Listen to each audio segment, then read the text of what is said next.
morning.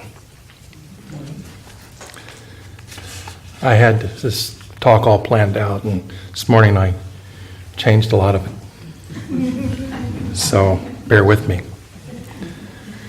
To reiterate the Bhagavad Gita passage, whenever the mind, fickle and restless, wanders off from its concentration, let the meditating yogi withdraw it resolutely, spurning every distraction, no matter how alluring, and bring it back again and again under control of the self.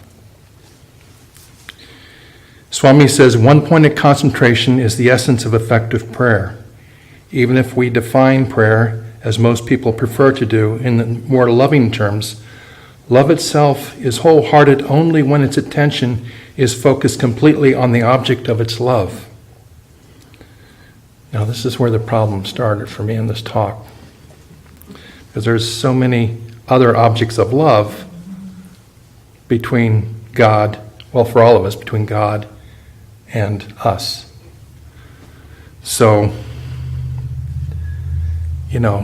you sit there and you're feeling a lot of love for God, and all of a sudden, there goes a pink Cadillac. Or, you're meditating and, chocolate chip cookies. Wow.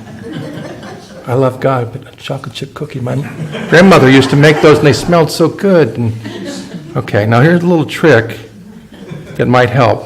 All right. Chocolate chip, God is sending the smell of chocolate chip cookies to try and entice me. And that's the love of God.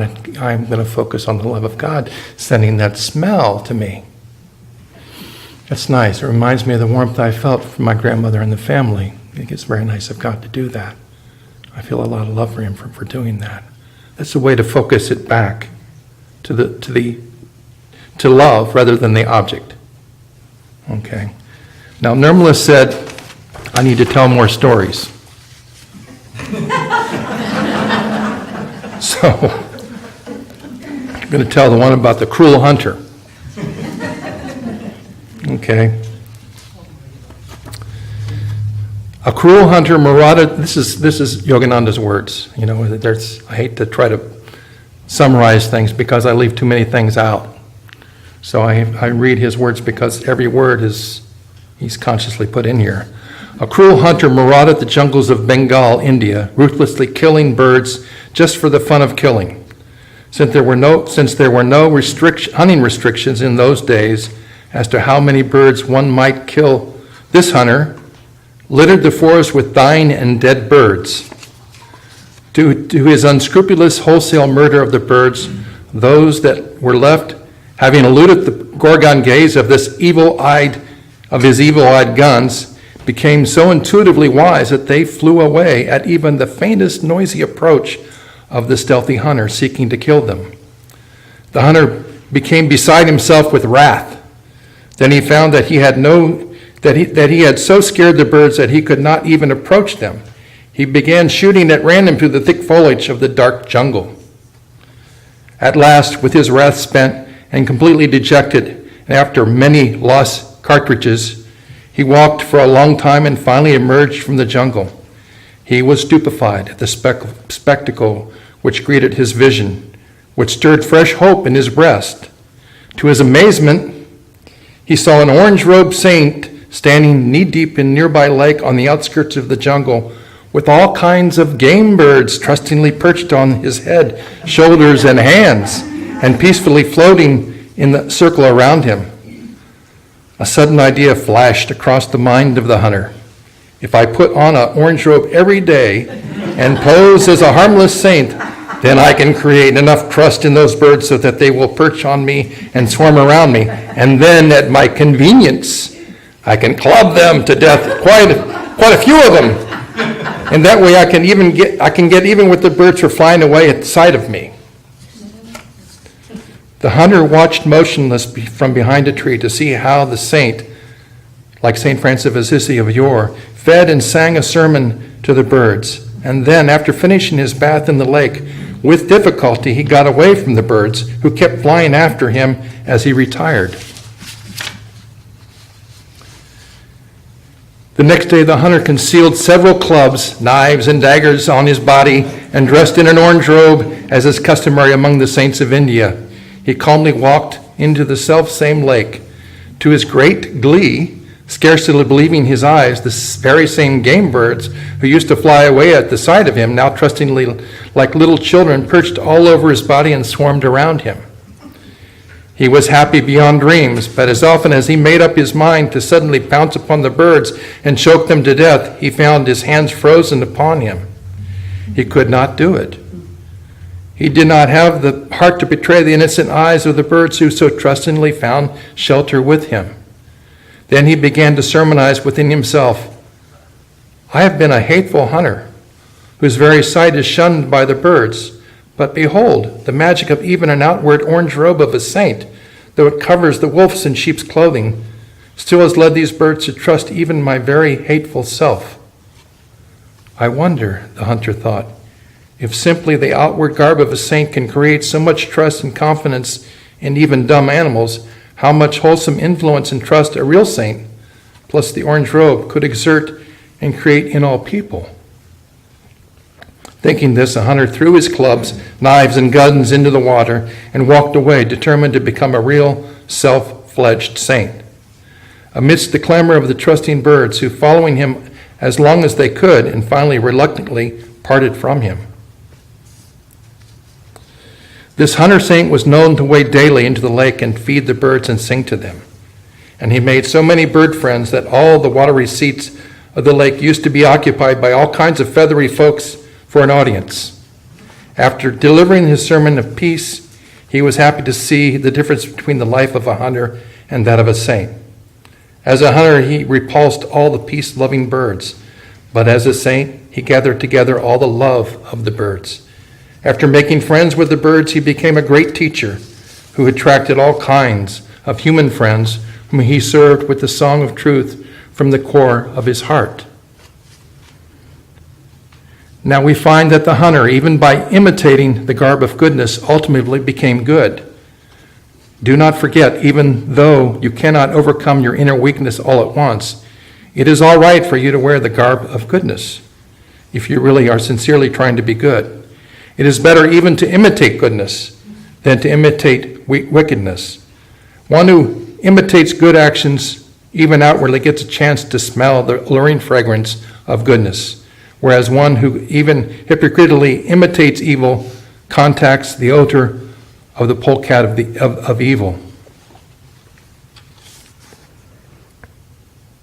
Judge not that you be not judged, because the label anybody as bad as a hypocrite when he is really trying to be good in spite of failings is the greatest blasphemy against God and all his children. Naughty or good, all are equally loved by God. God not only rejoices when his good children come back to his home of wisdom, but it gladdens him most when he finds his naughty, prodigal children returning home from their truant wanderings.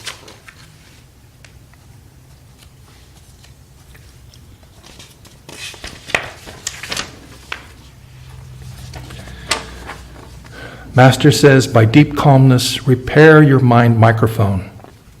See, this one works. Okay?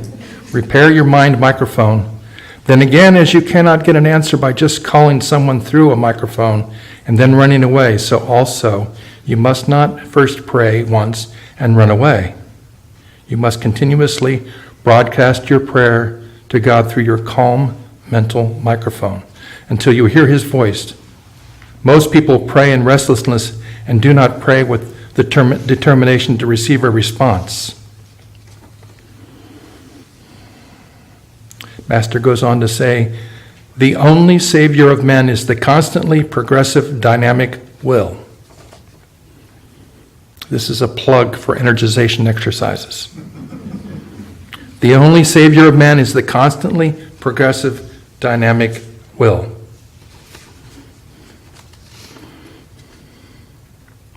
Realize that you possess super dynamic divine will for absolute control of your life and for destroying the roots of failure due to prenatal, postnatal causes. You must exercise your will in every undertaking, and till it leaves its mortal delusion of being human will and becomes all-powerful divine will. You do not have to acquire this super dynamic divine will, but you only need to know that you already possess it in the image of God within you. In your own mind, you can put on the orange robes and speak to God, and then you have that image of God within you, and it's you. You don't have to acquire it, it's you. To help illustrate these thoughts, we are going to do for you now the story of Two Frogs by Paramhansa Yogananda that was put to music by Swami Kriyananda and is entitled Big Frog, Little Frog.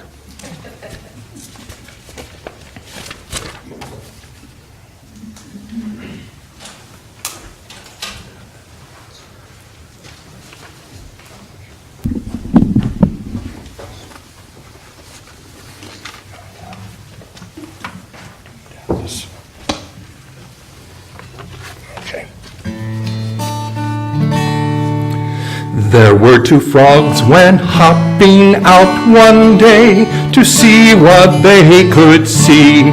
Oh, now one of them was big and strong, they say, the other one was wee. Oh, as they hopped about so merrily, they came upon a mystery. Something shiny, bright and high and round. What luck was this they'd found? They thought they'd never rest again until the mystery was clear. Oh, as things so round and high and shiny will, it tempted them too near. Oh, for they jumped up in a soaring ark, as though each frog had been a lark. And they dropped in something smooth as silk. It was a pail of milk. Just give a thought, I'm sure you will agree, theirs was a sorry plight. Oh, the bucket sides were smooth and steep and gee, their jumping power was slight. Oh, though they tried and tried to leap back out, a frog's a frog, he's not a trout. On dry land he'll hop and hop at whim, in milk he has to swim. Well, so they swam and swam and swam, poor things, there's nothing else to do. Oh, God gave them legs, but not a hint of wings. Soon both were turning blue. Oh, then the big frog gasped and cried, I can't, my legs won't move, I can hardly pant.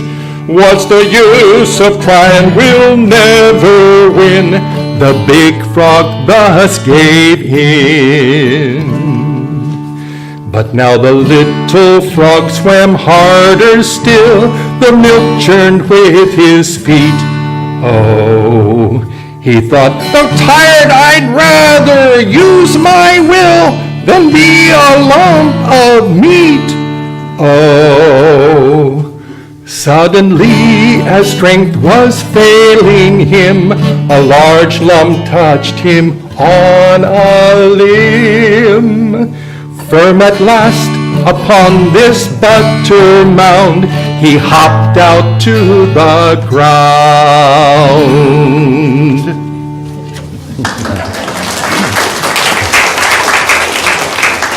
Never acknowledge defeat. Be like the little frog and keep on battling with determination. Your difficulty will burn up. Some answer from the infinite will come, and you will hop out of your difficulties. By all means, keep battling. Determination. Resurrect yourself from the weakness, disease, and ignorance, and above all, from the frailties of habits that beset your life. Resurrect your soul in eternal wisdom. What is the method? Undaunted attitude of the mind. Refuse to be defeated. Don't acknowledge defeat. To acknowledge defeat is greater defeat. You have unlimited power. You must cultivate that power. Meditate at the feet of the infinite. Learn to saturate yourself with Him. Your trials may be heavy, may be great, but the greatest enemy of yourself is yourself. You are immortal. Your trials are mortal. They are changeable. You are unchangeable. Yogananda says to us, unleash your eternal powers and shatter your trials. Om.